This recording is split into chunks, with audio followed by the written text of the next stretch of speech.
Julle is die uitverkore volk van God, wat hy baie lief het. Daarom moet julle meer lewend, goedgesind, nederig, sagmoedig en verdra mekaar en vergewe mekaar, as die een iets teen die ander het. Soos die Here julle vergewe het, so moet julle mekaar ook kan vergewe. Bo dit alles moet julle mekaar lief hê. Want dit is die band wat julle tot die volmaakte eenheid saambind. Julle tot die volmaakte eenheid saambind. En die vrede wat Christus gee, moet in julle lewens die deurslag gee. God het julle immers geroep, om as lede van 'n een liggaam in vrede met mekaar te leef. Wees altyd dankbaar. Alle rykdom in julle bly. Leer en onderrig mekaar met alle wysheid. Met dankbaarheid in julle harte. Moet julle psalms, lofgesange en ander geestelike liedere tot eer van God sing. En wat julle ook al sê of doen, sê en doen dit in die naam van die Here Jesus. En dank God die Vader deur hom. Here Jesus, ons het geleer opgesluit in U naam. Is daar soveel geskenke wat ons indeel. Soveel eienskappe wat ons vir onsself toeëien, maar wat ons vergeet by die kruis nog vir ons amper onmoontlik was om in te deel. Ja, die liefde, die vrede, die vreugde en die hoop wat opgesluit is in U naam, het deurslag gekry op daardie kruis, toe U lewe prys gegee het, toe U gesterf het, sodat ons kan deel in die nuwe verbond. Toe U vir ons gesterf het, toe U uitgereik het na ons in die toekoms en gesê het, kom na my toe, word deel van my geestelike familie. Jy is my kind. Ek het jou oneindig lief. Daarom, wanneer ons hier is vanaand, Here Jesus, en ons bid in U naam, dan kom bid ons, Here Jesus, dat U deur U self met ons sal praat. Gees van God, dit is waar ons U nodig het. Ons het U nodig om die woorde wat U vir ons wil gee oop te breek. Om as dit kon, Here Jesus, dit wat ons gedagtes besig hou uit te wis, sodat ons net kan fokus op U stem. Here, ons weet dat in 'n imperfekte wêreld, soos Paulus gesê het, in 'n wêreld wat nog sug en verlang na U koms, sukkel ons soms, Here Jesus, om by U uit te kom, om te hoor wat U vir ons wil sê. Opdrag soos wat ons hoor in Hebreërs om kerk toe te kom, en om nie weg te bly van die gemeenskap van die heiliges nie, is ons hier, om te hoor wat U vir ons wil sê. Raak ons elkeen aan, gee vir ons die boodskap wat ons nodig het. En Vader, help ons om dit vas te maak, en in elke deel van ons wese. Amen. Familie en vriende, wanneer ons by mekaar is, dan sê ons vir mekaar, ons is hier in die eerste plek, om by die Here uit te kom, om te hoor wat die Here vir ons wil sê. As jy niks anders te hoor van jou, hy seën jou met sy liefde, met sy genade en met sy vrede. Hy seën jou met sy teenwoordigheid, sy inwonende krag, deur die Heilige Gees is hier. Ontvang dit, neem dit vir jouself en maak dit deel van jou identiteit. As jy jou Bybel byderhand het, wil ek jou graag uitnooi om na die bekende gedeelte in Filippense toe te gaan in die 4de hoofstuk. En ons gaan daar saam lees vanaf vers 4 tot 9. Die primêre teksgedeelte in Paulus se boodskap aan die gemeente in Filippi. Veronderstel, jy is een van die gemeentelede wat van Paulus gehoor het, die evangelie. Paulus is Rome toe, daar is hy gevange geneem, die agtergrond leer vir ons, hy is onder huisarrest geplaas, is besig om te groei. Die gemeente is besig om deur verskillende veranderinge te gaan en hulle leier is in huisarrest. Die vrees, die angs wat daarmee gepaard gaan, net soos die disippels gevra het in Johannes 14, waarheen nou, Here? Johannes 14, waarheen nou, Here? Waarheen gaan ons gaan as U nie hier is nie, is die gemeente ook besig om te worstel. So stuur hulle een van hulle reisgenote soontoe om met Paulus te gaan gesels en vir hom te vra hoe gaan dit, om hulle bekommernis uit te sonderse manier, en hy skryf hierdie boek van Filippense. Dalk weet jy dit nie, dit was vir my 'n besonderse ontdekking gewees, toe ek daaroor gelees het. Filippense, die boek daarvan, word geken in die teologiese kringe as die dankbaarheidsbrief, of die brief wat gerief, of die brief wat getuig van die vriendskappe wat gemaak word binne in die kerk. 'n boek van bemoediging. Daarom is die hele tema waar volgens Paulus hierdie brief skryf, nie 'n lerende boek nie, maar 'n bemoedigende boek. Kom by hoofstuk 4 in hierdie gedeelte geskryf het, en besonder vir die gemeente en vir ons vanaand, kom fokus hy rondom 'n belangrike beginsel van dankbaarheid. Ons leer by Paulus vanaand wanneer ons vers 4 tot 9 saam lees. Vers 4. Wees altyd bly in die Here. Ek herhaal, wees bly. Wees inskikkelik teenoor alle mense. Die Here is naby. Moet oor niks bekommerd of besorg wees nie, maar maak in alles julle begeertes deur gebed en smeking en met danksegging aan God bekend.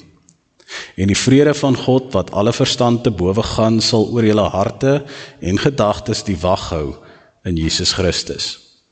Verder, broers, insluitend susters, alles wat waar is, alles wat edel is, alles wat reg is, alles wat rein is, alles wat mooi is, alles wat prysenswaardig is, watter deeg of lofwaardige saak daar ook mag wees, daarop moet julle julle gedagtes rig. En wat julle van my geleer en ontvang het, en gehoor het, en gesien het, dit moet julle doen. En God wat vrede gee, sal by julle wees.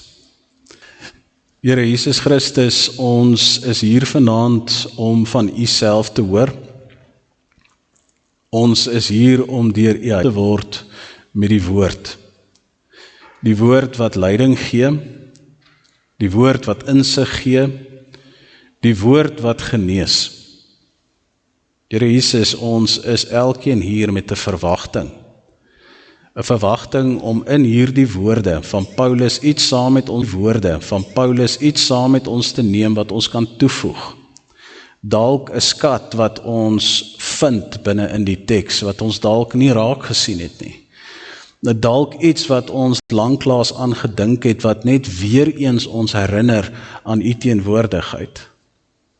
Dalk opstap is daar 'n boodskap van bemoediging en hoop wat ons ontvang, wat ons weet ons moet vir iemand gee. Wat ook al, Vader, Here Jesus, ons verwagting is. Gees van God, net U kan dit bevredig. Waar, Here Jesus, U aarde toe gekom het, om vir 'n tyd lank met die disippels te wandel en mense te leer, het U Gees na U gekom en die wêreld deurkruis. Gelowiges is gevul deur U teenwoordigliks met elkeen van ons. Ons het U nodig, Vader, Here Jesus, om hierdie woorde vir ons oop te breek vanaand. En ons het nodig, Here Jesus, om by U self te hoor. Want as ons nie by U hoor nie, Here, as U nie self met ons praat nie, is hierdie woorde presies dit, wat niks beteken nie. Here, ontvang alle lof, aanbidding en ere vandag, wanneer ons ook stil word met ons teenwoordigheid, en wanneer ons fokus vir U gee. Dit dien ook deel as ons lofprysing vandag, Here. Ons verheerlik U naam vanaand, Here. Ons verheerlik U naam vanaand. Amen. Familie en vriende, wanneer ons net vinnig reflekteer oor die laaste paar dae waar ons saam was en waar ons ook vanaand by mekaar is, wil ek graag vir ons besig en hoe is ons besig om hierdie Pinkster te loop? Sondag wat verby was, het ons by die graf stilgestaan, daardie moment in tyd wat ons geroep het tot inkeer en stilstand, wat ons gevra het om te reflekteer oor die komende Pinkster gebeure, om diep na te dink oor die lewe, ook aan die besonderse gebeurtenis van Paasfees, waar Jesus Christus die kruis deurgegaan het, opgestaan het vanuit die dood en weer homself geopenbaar het.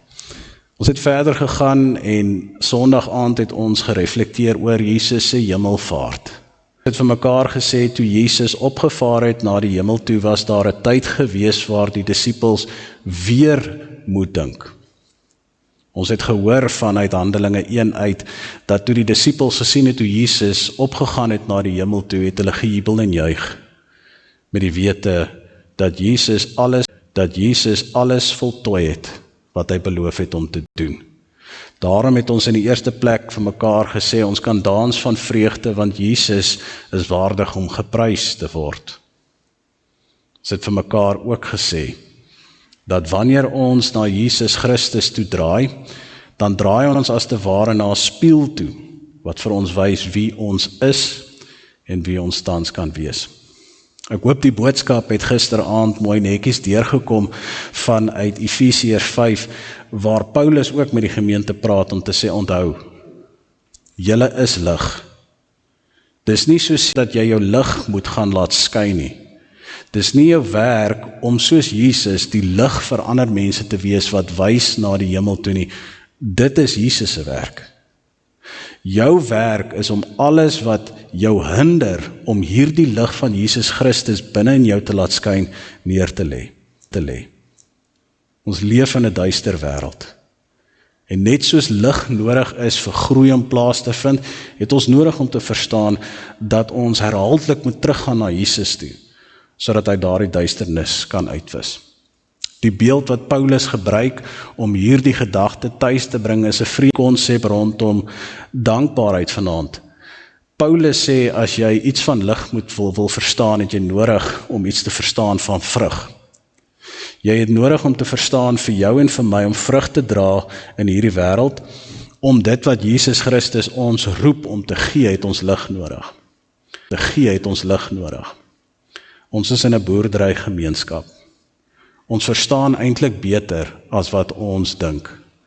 As ons 'n saadjie sou neem en ons sou dit in die grond plant en daar sou nie 'n dag gekom het waar die son geskyn het nie, weet ons daardie saad kon nooit ontkiem nie, spesiaal bereik nie en hy kon nie vrug dra nie. Die uiteinde van sy bediening op hierdie aarde nie. So sê Jesus Christus vir ons, as ons in ons identiteit, in ons roeping wil ingaan, moet ons fokus op dit wat in ons aangaan. Maar vanaand kom ons en ons kom staan weer stil by 'n ander deel van ons identiteit wat ons te min oor reflekteer. As ons begin en ons praat oor die saak van dankbaarheid, dan word die vraag meermale gevra, waaroor kan ek en jy dankbaar? Dink aan die aspekte van ons werk, as ons dink aan die aspekte van ons gesondheid, as ons dink dalk aan die aspekte van ons daaglikse lewensritmes, dan voel dit so half asof ons iets moet identifiseer wat God vir ons gegee het om oor dankbaar te wees. So half asof dit 'n soeke is, 'n daaglike soeke, ‘n daaglike soeke is om agter die negativiteit iets moois te sien wat ons saam met ons kan vat. Paulus sê, moenie in hierdie dag en tyd mislei word deur daardie konsep nie. Moenie in hierdie dag en tyd dink dat as ons praat oor soeke is nie. Dankbaarheid is 'n lewenstyl. Dis 'n ingesteldheid. Dis 'n waarde wat jy vir jouself toevoeg en wat jy vir God gee as 'n offer. Dink na daaroor. Toe Paulus met die gemeente gepraat het in Filippi, Toe kom sê hy vir hulle, ons moet dankbaar wees, nie oor wat met ons gebeur nie, maar oor wat ons geleer het by die een wat ons vanaand by mekaar bring. Paulus se dankbaarheid begin omstandighede reg is nie. Sy soeke by dankbaarheid begin by die een wat ons almal by mekaar bring vanaand, by Jesus Christus. En op 'n eenvoudige manier vra Paulus vir jou en vir my, as jy dink aan die deugde wat ons so mooi vier op Kersfees, daardie Christuskers wat ons aansteek rondom die liefde, die vreugde, die vrede en die hoop, daardie geskenke wat Jesus vir ons gebring het, dryf dit ons om 'n lewe van dankbaarheid te leef. Dryf dit ons om op te staan in die oggend met 'n glimlag op ons gesig, met 'n jubeling in ons hart en 'n behoefte om te dans, want ons weet God is goed, want ons weet God is goed vir ons, al lyk ons omstandighede nie goed nie. Paulus sê, as jy iets van jou identiteit wil verstaan, het jy nodig om te verstaan dat jy geroep word om dankbaar te leef. Want as jy dit nie verstaan, die dankbaarheid maak 'n groter deel van jou identiteit, sê Paulus vir die kerk, en ek glo vir ons ook vanaand, as wat ons regtig dink.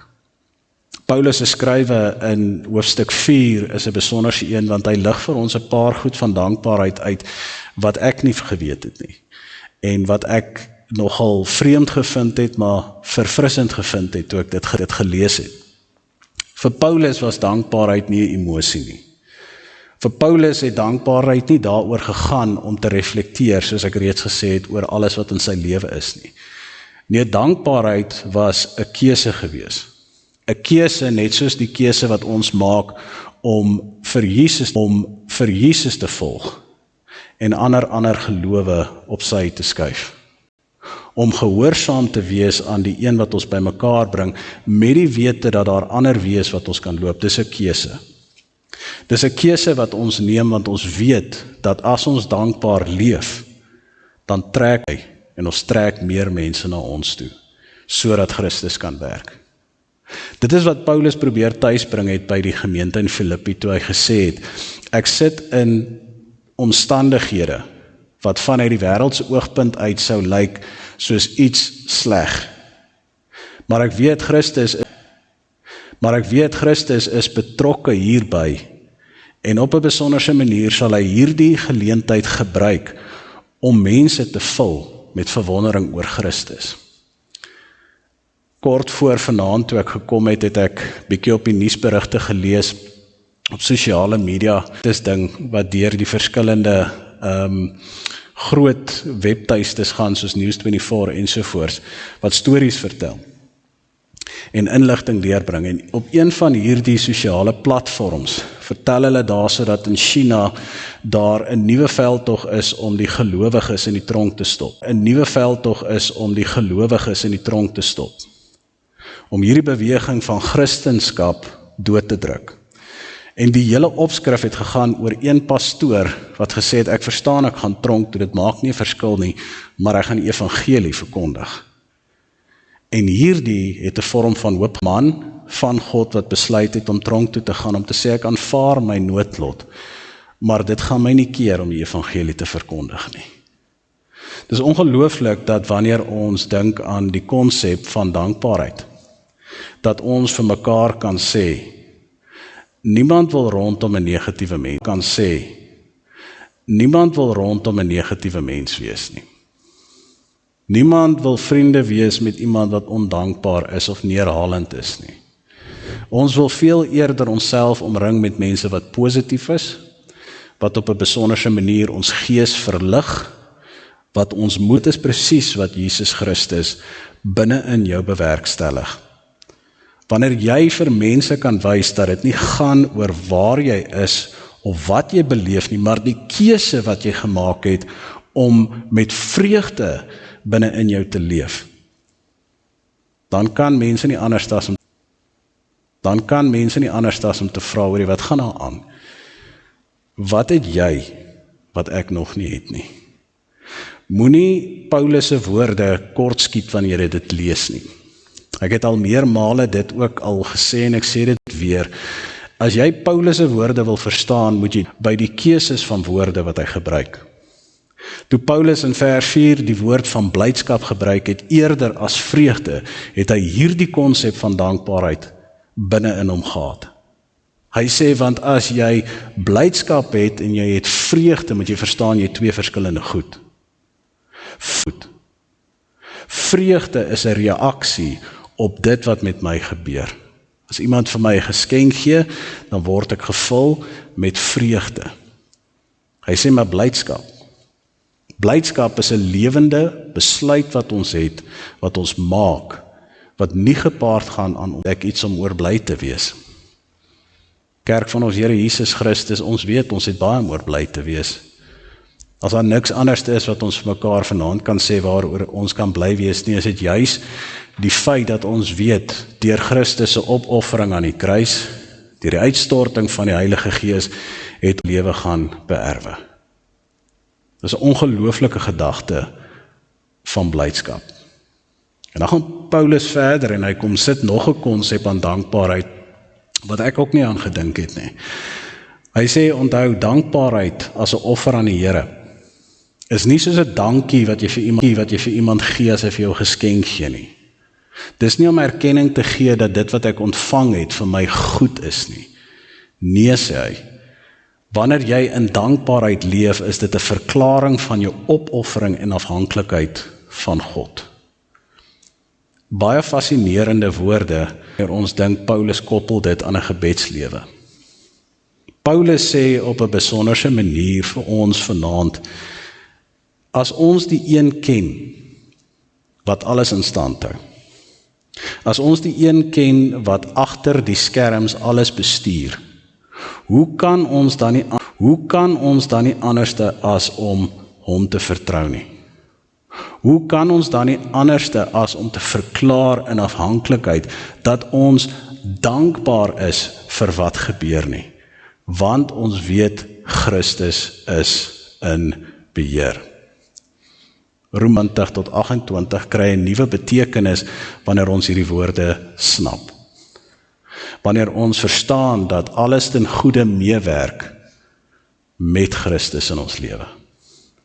Haal vir Christus uit die prentjie uit, dan sal alles uitwerk soos wat dit moet. Alles uitwerk soos wat dit moet.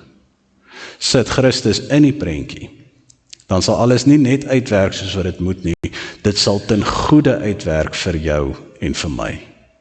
Maar hoor hierdie besonderse ding wat Paulus sê rondom die konsep van dankbaarheid, wat my gefascineer het en my gevra het om oor in die boek van Filippense sou ingaan in hoofstuk 2, en jy sou daar in vers 5 lees, dan kom lees jy dat Paulus gesê het, ons wat hierso sit moet dieselfde ingesteldheid hê as Christus.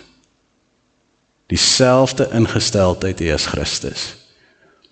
Hoe was Jesus ingestel toe hy in die aarde geloop het? Hoe was Jesus ingestel toe hy in die aarde geloop het?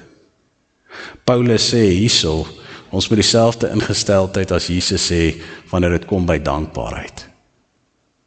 Is dit nie diep mooi woorde nie? Dat Jesus 'n lewe van dankbaarheid geleef het.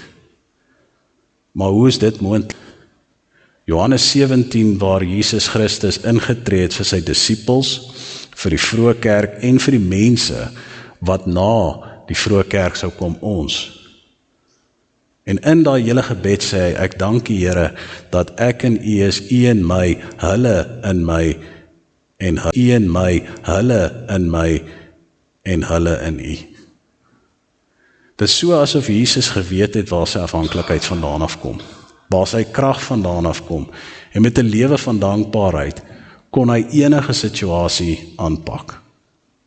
As ons vir mekaar sê, ons identiteit vandag dit reflekteer van dankbaarheid, dan kom sê ons vir mekaar, dis 'n lewensritme wat ons moet kies. Soos wat ons kies om ons hare te kam, soos wat ons kies om ons tande te borsel, soos wat ons kies om onsself mooi aan te trek wanneer ons uitgaan, so moet ons daagliks kies vir dankbaarheid. Dit is nie aldag maklik nie, maar is noodsaaklik.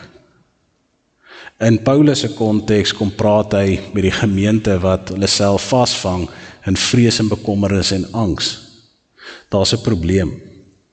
Daar's 'n uitdaging. Daar's iets wat hulle geeste neerdruk, wat die oomblikke wat Christus vir hulle wil gee, wegneem van hulle.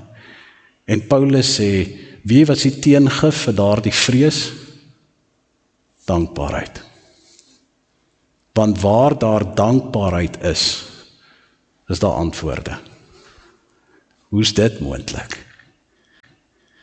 Ons herinner mekaar weer, wie staan agter elke probleem? Ek verwys nie hier na die duiwel toe nie.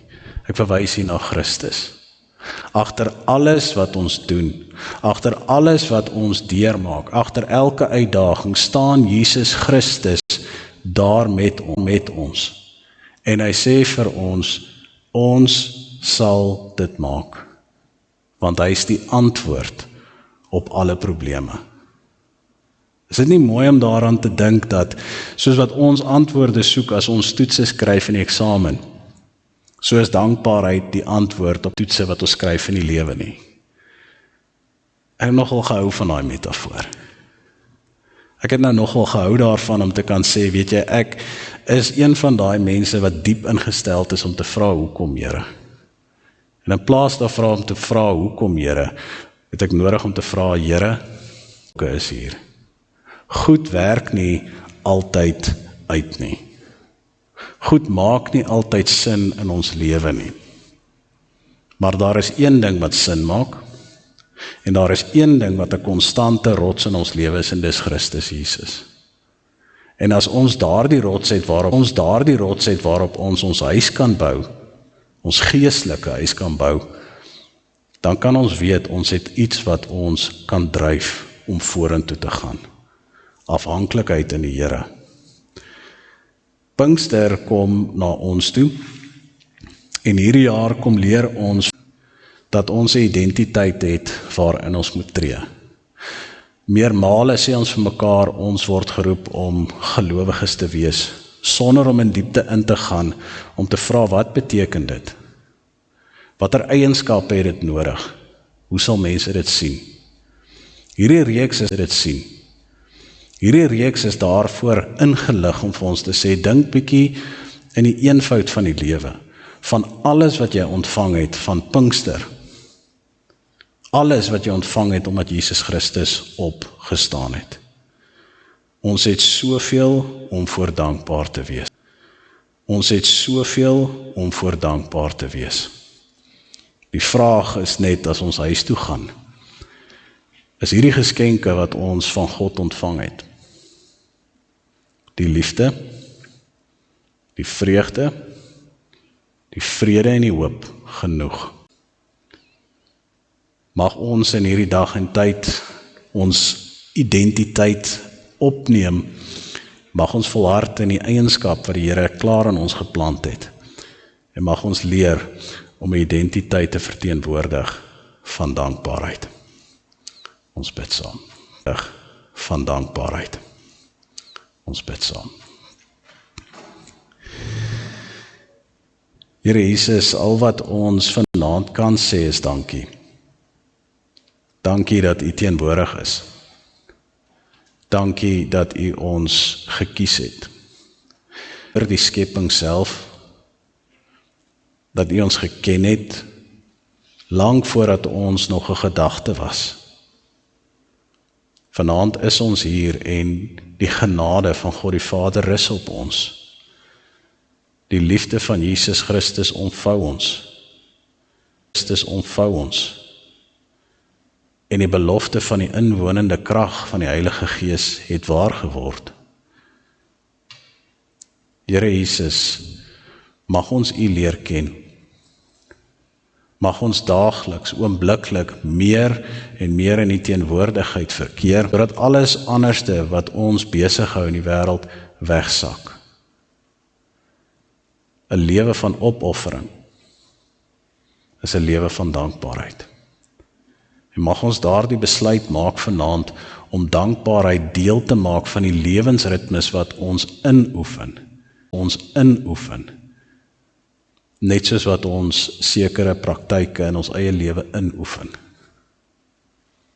Here, U is oneindig goed vir ons, en ons sê vir U, Here, ons het U oneindig lief, daarvoor. Ons leer. Ware liefde is dit. Nie die liefde wat ons vir u het nie, maar die liefde wat u eerste gehad het vir ons. U omvou ons, u beskerm ons en u begelei ons.